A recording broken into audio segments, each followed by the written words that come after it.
Bonjour, je suis Pierre Rénal, je suis gynécologue obstétricien.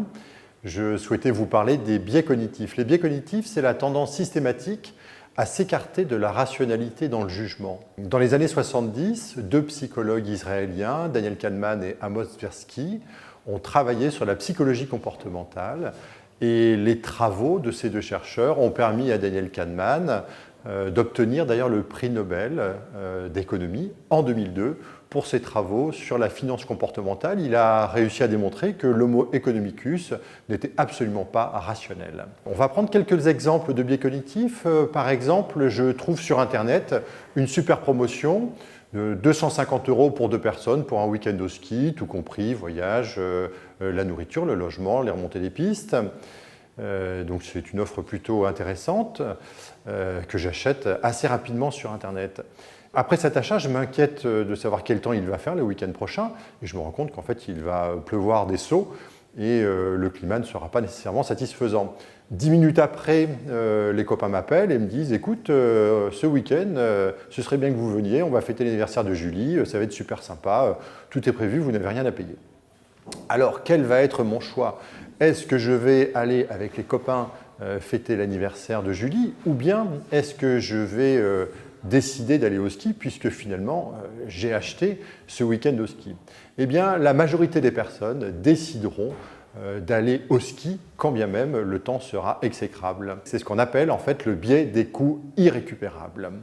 Un autre exemple de biais cognitif, c'est le fait de considérer qu'une personne, sous prétexte qu'elle est grande, qu'elle est plutôt belle, eh bien, a par ailleurs toutes les qualités. C'est une personne qui est certainement très intelligente, c'est une personne qui est capable d'une forme de leadership, de prise de décision absolument certaine, et c'est ce qu'on appelle l'effet de halo.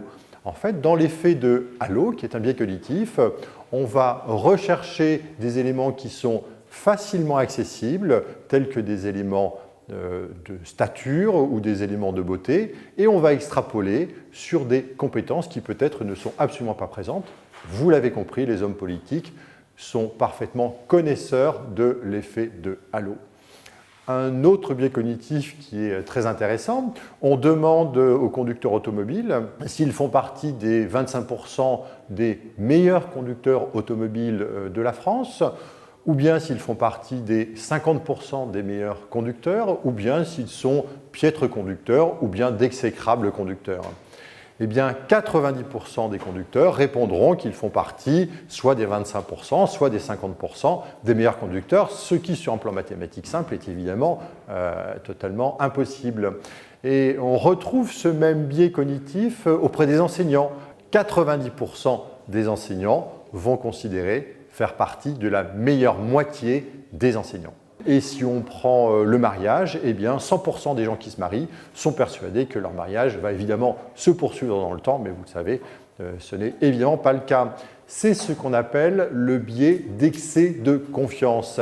Et des chercheurs ont même poussé le vice en posant la question à des conducteurs qui avaient eu un accident de la voie publique et qui se retrouvaient plâtrés. Pensez-vous faire partie des meilleurs conducteurs? 90% des gens plâtrés répondent « Oui, tout à fait, je fais partie des 25% meilleurs conducteurs ».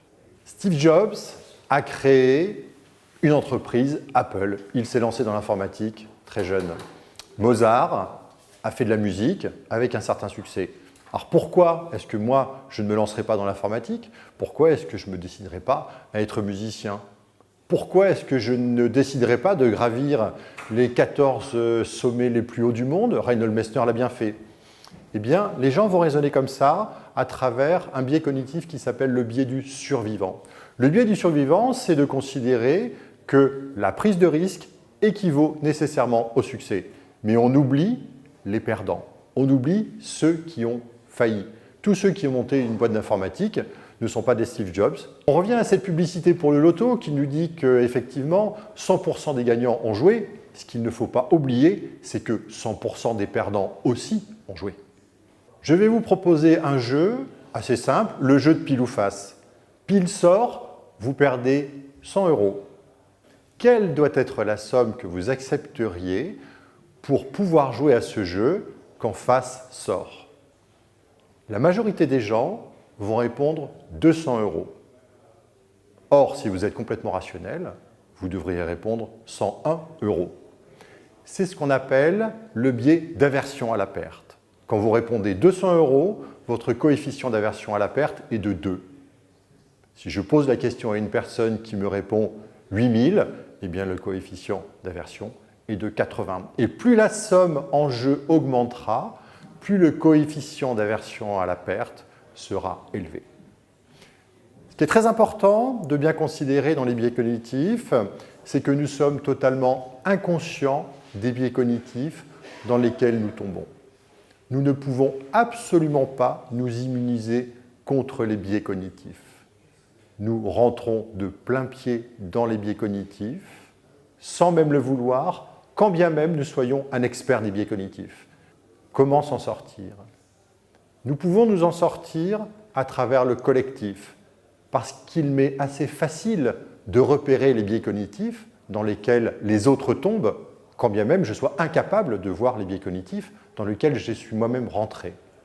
Donc le collectif est une aide pour me sortir de ces biais cognitifs. L'autre élément qui permet de se sortir des biais cognitifs est une méthode de prise de la décision, de manière à pouvoir anticiper en collectif ces biais cognitifs.